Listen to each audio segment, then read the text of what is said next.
Labrīt, godātie kolēģi! Man jāsaka tā, ka šodien ir vēsturiska diena, tādēļ, ka baronese Ashtone ir ieradusies pirmo reizi vizītē Latvijā, un mēs arī vienojamies, ka tā noteikti nav pēdējā vizīte, ka mēs turpināsim mūsu dialogu, gatavojoties Latvijas prezidentūrai Eiropas Savienībā.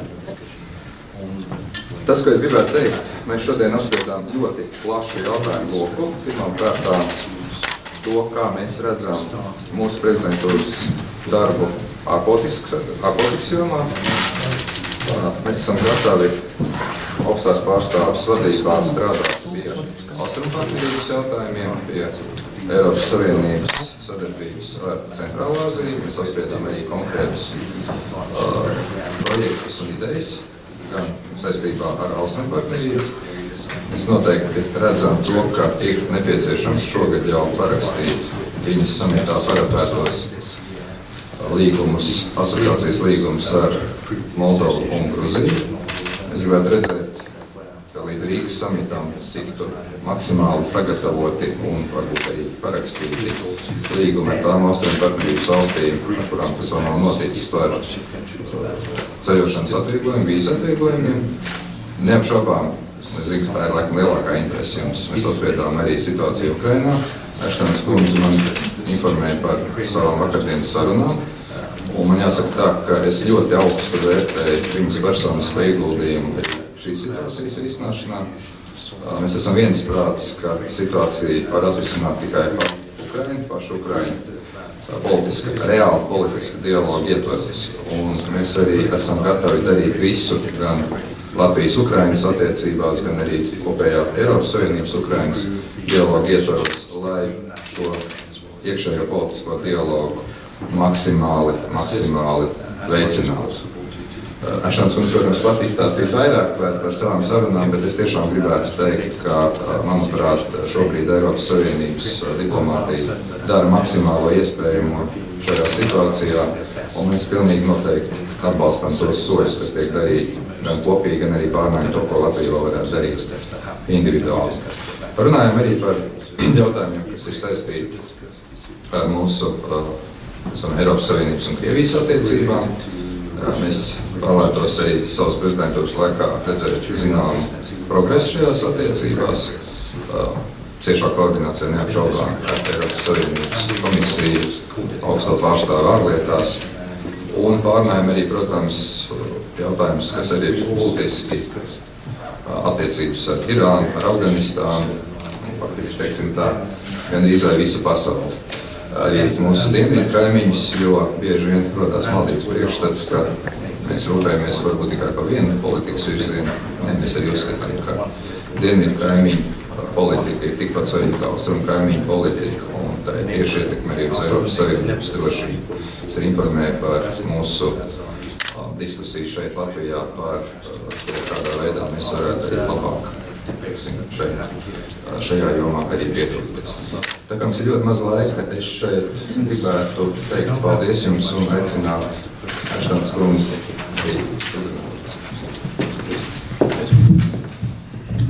Well, first of all, can I thank you very much for the invitation to visit Latvia. I had a glimpse of the beauty of Riga, and I have to say I'm looking forward to not only the chance to see a little bit today, but also to come back, perhaps when it's warmer, and see even more. And I'm very pleased to be here, especially to say to you, Minister, my dear colleague and friend, Edgar, how much I value the contribution that you personally and your country make to the European Union, and especially in this context, to the work that we do in foreign policy.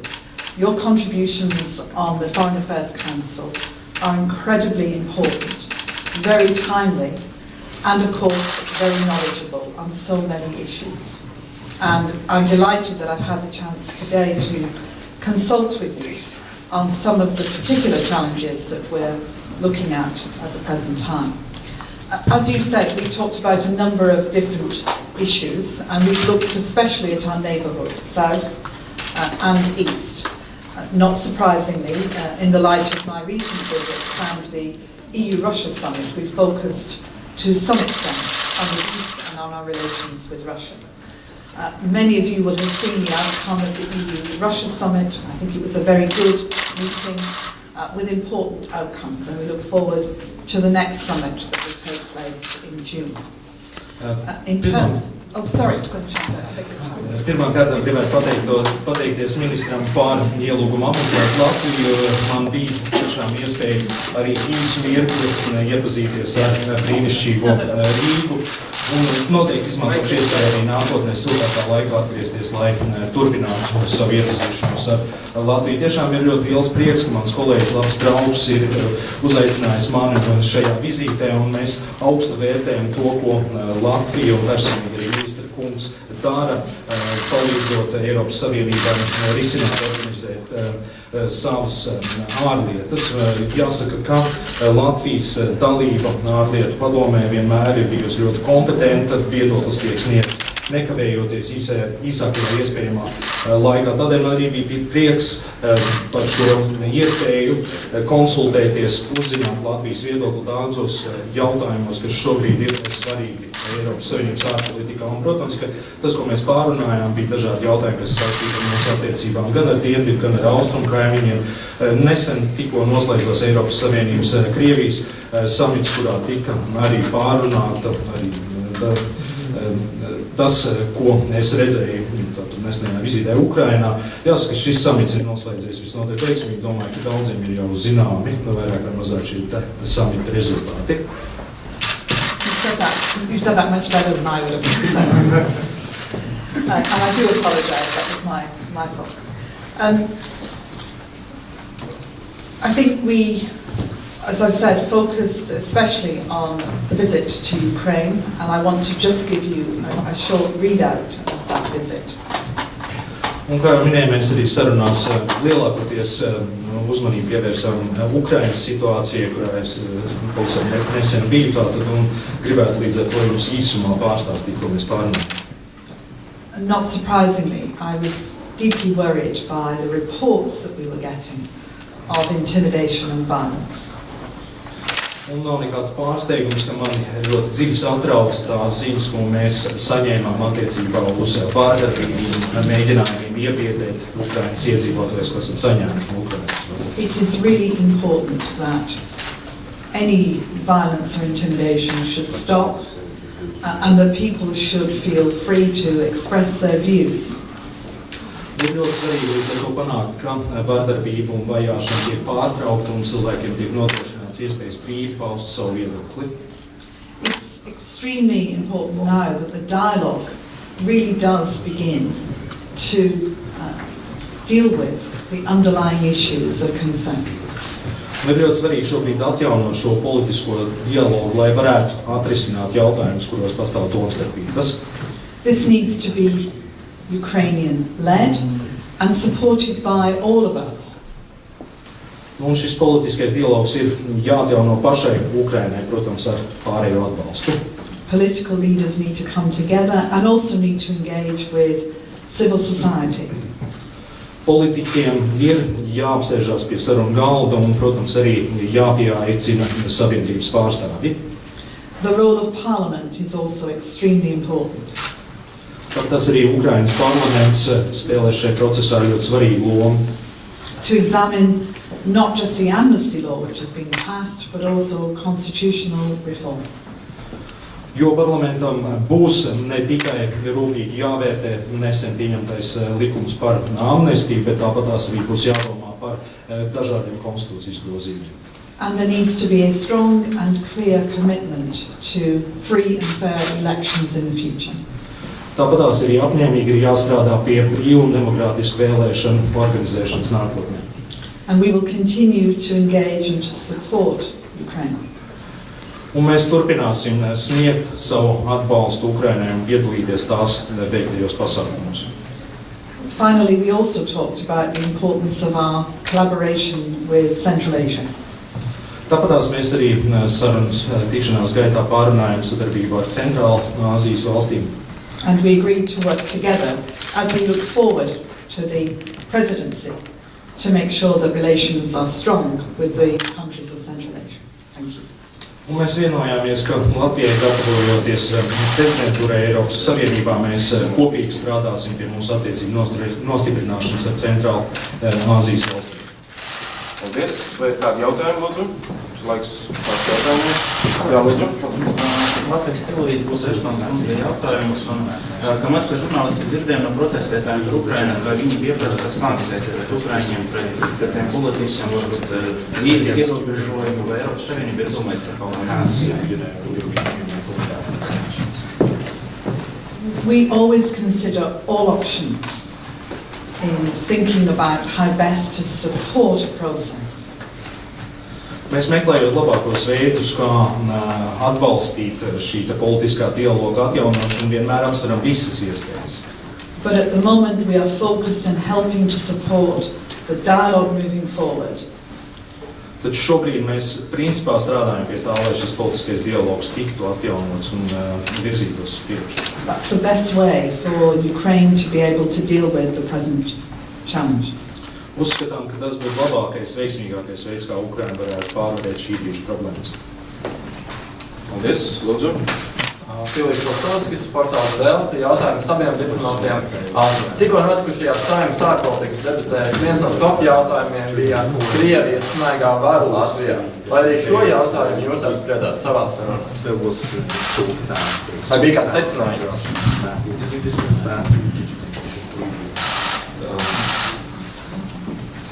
Es gribētu teikt tā, ka mēs tiešām apspriedām Eiropas Savienības Krievijas attiecības, runājām arī par Lietuvas prezidentūras pieredzi, īpaši, teiksim, zināms spiediens, kas tika vērsts pret šo prezidentūru.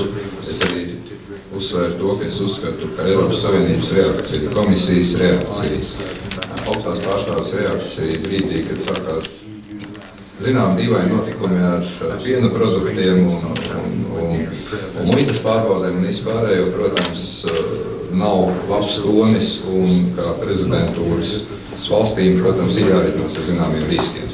Mēs apspriedām arī plašāku Latvijas-Krievijas attiecību spektru, taču es negribētu teikt tā, ka maigās varas jautājums ir īpaši izcelts šajās sarunās. Mēs esam neskaitāmas reizes ārlietu padomu sēžu laikā runājuši par to, ka mēs redzam zināmas informatīvās telpas problēmas šeit, dažādu veidu propaganda, īpaši tas izskanēja pēdējā mūsu plašākā sarunā, par ko runāja daudzas Eiropas Savienības dalību valstis, tā kā šis jautājums ir runāts dažādos formātos, bet īpaši šobrīd es negribētu viņu aktualizēt kā tādu, kas būtu skatāms kā absolūts Eiropas Savienības Krievijas attiecību jautājums. Tas ir vairāk skatāms mūsu pašu kontekstā, kā mēs paši iekšpolitiski ar šo tiekam galā.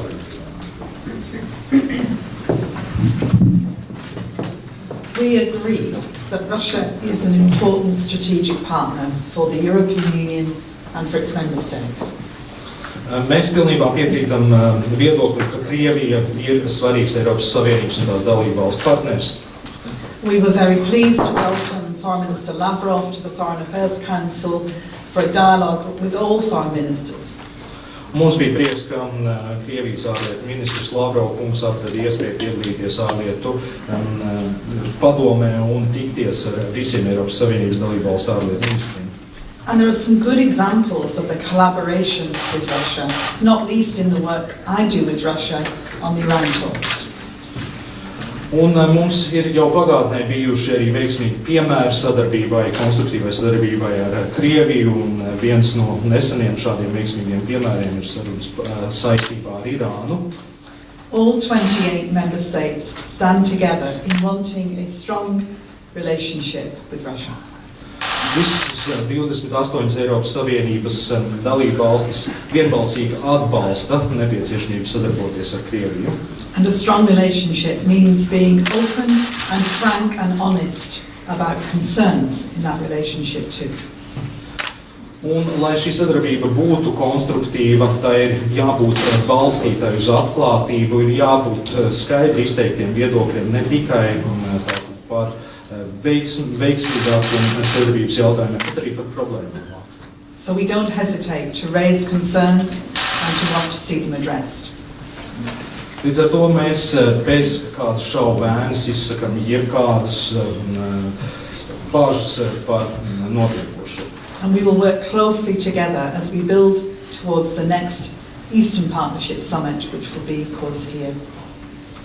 Un mēs tāpatās arī kopīgi intensīvi strādāsim pie nākamā Austrumu partnerības programmas samita, kas notiks Rīgā. Jā, un pēdējais jautājums mums laiks. I have a question to Lady Ashton. I wanted to ask you, do you agree with the former Ukrainian president that Ukraine is basically on the verge of civil war at the moment?